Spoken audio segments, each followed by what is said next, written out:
ஆதவ் அர்ஜுனா வாய்க்கு வந்தபடி பேசிக் கொண்டிருக்கிறார். தயவு செய்து நீங்கள் அவர் கூறியதை வெளியிடாதீர்கள். வெளியிட்டால் இது இடைக்கால தீர்ப்பு தான், நமக்கு பெரிய தீர்ப்பு வந்துவிட்டது என்று கொண்டாடி கொண்டிருக்கிறார்கள்.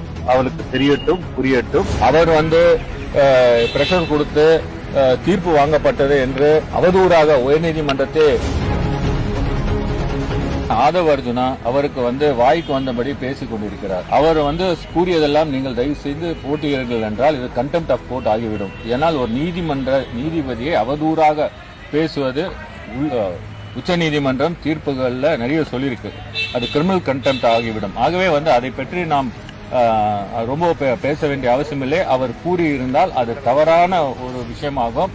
அவர் பிரஷர் கொடுத்து தீர்ப்பு வாங்கப்பட்டது என்று அவதூறாக உயர்நீதிமன்றத்தை கூறுற அளவுக்கு அவர் சொல்வது ஏற்றுக்கொள்ள முடியாத ஒரு விஷயம். அவர் சொன்னது ஒரு contempt of court. Sir, Aadhav Arjuna CBI Aadhav அர்ஜுனாவோ தமிழக வெற்றி கழகமோ நாங்க சிபிஐ விசாரணை கேட்கலன்றாங்க.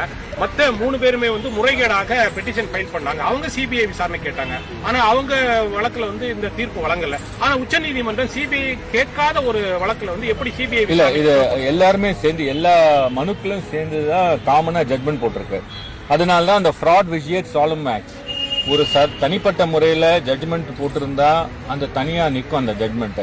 பட் இதுல போடாத நபர்கள், நீதிமன்றத்துக்கு வராத நபர்கள் பேரில் தாக்கல் செய்யப்பட்ட ஒரு வழக்கு அது தீர்ப்பு ஆகியுள்ளதால் இந்த கான்செப்ட், இந்த டாக்டரின் அப்ளை ஆகும்.